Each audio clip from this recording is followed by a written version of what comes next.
हिंदुस्तान नाम का एक नगर था। वहां पर सब लोगों का काम खेती करना था। वहां के लोग खेती करके ही अपना गुजारा करते थे। उसी गांव में एक जमींदार भी रहता था। वह काफी कपटी था। वो गांव वालों की फसल कम से कम दाम में लेना चाहता था। इसीलिए उसने अपने गांव के नियम बनाए कि जो वो फसल के दाम तय करेगा, फसल उसी दाम पर बिकेगी। कोई भी गांव से बाहर फसल नहीं बेच सकेगा। अगर किसी ने बेचने की कोशिश की तो उसे जुर्माना देना होगा। इसी तरह के नियमों के कारण ही गांव वालों की हालत बहुत खराब होती जा रही थी, क्योंकि जमींदार खेती में जितनी लागत लगती थी उतने पैसे भी किसानों को नहीं देता था और पूरा प्रशासन भी उसने अपनी तरफ कर रखा था। एक दिन की बात है, गांव का एक किसान हरिया अपने पड़ोसी कालिया किसान से बात कर रहा था। कालिया भाई, अब की बार भी जमींदार ने सिर्फ 5,000 रुपये का ही रेट निकाला है और 10,000 रुपये से ज़्यादा तो हमारा खर्चा भी हो चुका है। लगता है अब की बार भी हमारा ही नुकसान होगा। हाँ भाई हरिया, बिल्कुल ठीक कहते हो। ये तो हर बार का है और अब की बार मैंने तो ज़्यादा फसल के चक्कर में आपसे भी ज़्यादा महंगी खाद लगाई है। अब आप बताओ, अब मेरा भी क्या होगा? कालिया भाई, लगता है हमें भी रामू की तरह फांसी ही खानी पड़ेगी। अब मौत ही हमें हमारे कर्जे से मुक्ति दिला सकती है। हरिया भाई, ऐसे कैसे फांसी खा लें? आखिर हमारे बच्चों का क्या होगा? वहीं पर पास में खड़ी हरिया की पत्नी दोनों की बातें सुन रही थी।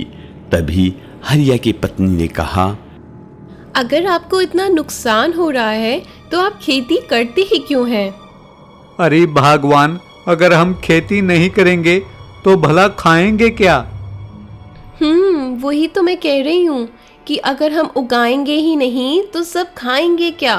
और वैसे भी ऐसी चीज को उगाना ही क्यों जिससे हमें नुकसान हो? ये धरती माता तो हमारे लिए सोना उगलती है, लेकिन इस जमींदार ने हमें कहीं का नहीं छोड़ा। इसके कारण ही हमें सारा नुकसान होता है। यही हमारे अनाज को औने पौने दामों पर खरीद लेता है। आप बिल्कुल ठीक कहते हो जी। आपको अपना अनाज जमींदार को देना ही नहीं चाहिए। आप अपना अनाज बाहर नहीं बेच सकते तो क्या?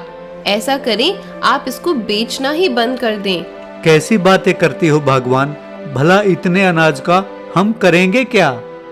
नुकसान में बेचने से अच्छा है कि हम इसे बेचेंगे ही नहीं और अगले साल हम ज्यादा अनाज उगाएंगे ही नहीं। पर इसके अलावा हमारे पास और कोई काम भी तो नहीं है। काम भी आ जाएगा। बस कालू भाई, आपको सब्र रखना होगा और ऐसे ही सब गांव वालों को भी कहना होगा। ऐसा सोचते हुए हरिया और कालू ने जमींदार को अपनी फसल देने के लिए मना कर दिया और देखते ही देखते सारे गांव के किसान एकजुट हो गए और पूरे गांव के किसानों ने जमींदार को फसल देने के लिए मना कर दिया। ये देखकर जमींदार काफी परेशान हो गया। अगर मुझे फसल नहीं देंगे तो मेरा काम कैसे चलेगा? मुनाफा कैसे आएगा? मैं खुद तो खेती करता नहीं हूँ। ऐसा सोचते हुए प्रधान ने गांव वालों को मारने के लिए अपने 4 बदमाश भेजे ताकि वो उन्हें मार पीट कर समझा सके कि अनाज उसे दे दिया जाए। हथियारों के साथ गांव वालों को मारने के लिए जमींदार के बदमाश आ गए। वो जैसे ही किसानों को मारने लगे तभी वहां पर नाग देवता प्रकट हो गए। नाग देवता ने अपनी शक्तियों से उन बदमाशों को वहां से पीटकर भगा दिया। ये देखकर तो गांव के किसान और भी ज्यादा खुश हो गए। उन्हें पता लगा कि नागराज अब उनके साथ हैं। अब उन्हें डरने की कोई बात नहीं है। पर हरिया और कालू अब भी परेशान थे। उन्होंने नागराज के सामने हाथ जोड़े और कहा, हे नागराज, आपने हमें इन गुंडों से तो बचा लिया, लेकिन अब हमें भूखमरी से कौन बचाएगा? वत्स, तुम कभी भूखे नहीं रह सकते। तुम अन्नदाता हो, इस अन्न को उगाने वाले, और ये तो सारी दुनिया की भूख मिटाता है।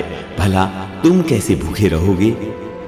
वो बात तो ठीक है नागराज, लेकिन इंसान को अनाज के अलावा और भी बहुत सारी चीजें चाहिए होती हैं जो हम अनाज बेचकर खरीदते हैं। पर जमींदार तो हमें सही दाम ही नहीं दे रहा है, और अब तो आपने देखा कि कैसे वह जबरदस्ती हमारे अनाज पर कब्जा करना चाहता है। बिल्कुल ठीक कहते हो हरिया, पर अगर तुम ठीक हो तो अपनी जगह पर डटे रहो। एक ना एक दिन तुम्हें अच्छा रिजल्ट जरूर मिलेगा। हाँ नागराज, लगता है तुम ठीक कह रहे हो। जब मरना ही है तो क्यों न हम लड़कर मरे। हाँ वत्स, और तुम और चीजों की चिंता मत करो। बनाने को तो मैं तुम्हारे इस अनाज को सोने का भी बना दूं, पर क्या तुम उसे खा पाओगे? नहीं भगवान, बिल्कुल भी नहीं। सोना भला कौन खाता है? बिल्कुल, वही मैं कहता हूँ। ये जो अनाज है ये सोने से भी ज्यादा है। तुम अपने इस अनाज को अपने पास रखो, जमींदार तुम्हें जरूर मेहनत का फल देगा। इधर जब जमींदार को उसके बदमाशों ने बताया कि नाग देवता ने किसानों को बचा लिया है, तो जमींदार और भी ज्यादा दुखी हुआ। पर अब जमींदार के पास खाने के लिए अनाज भी नहीं था। अब जमींदार का भूखा मरने का टाइम आ गया था। इधर नगर का किसान अपने अनाज को किसी को देना नहीं चाहता था। आखिर में जमींदार के भी समझ में आ गया। अनाज के बिना तो मैं भूखा ही मर जाऊंगा।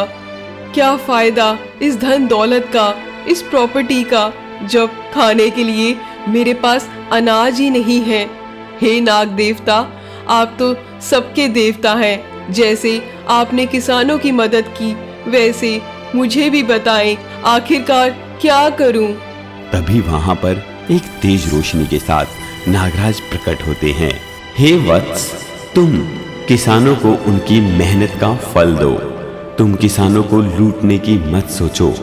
किसान अपने लिए ही नहीं बल्कि सबके लिए अनाज उगाता है। वो तुम्हें जरूर अनाज देगा। हाँ भगवान, मैं अभी जाता हूँ और किसानों से अपने किए की माफी मांगता हूँ। तुम्हारा कल्याण हो वत्स। ऐसा कहते हुए नागराज अंतर्ध्यान हो गए और इधर जमींदार किसानों के पास गया। उसने हाथ जोड़कर अपने किए की माफी मांगी और सबका अनाज फायदे के साथ खरीद लिया। अब किसान भी खुश था और जमींदार भी खुश था।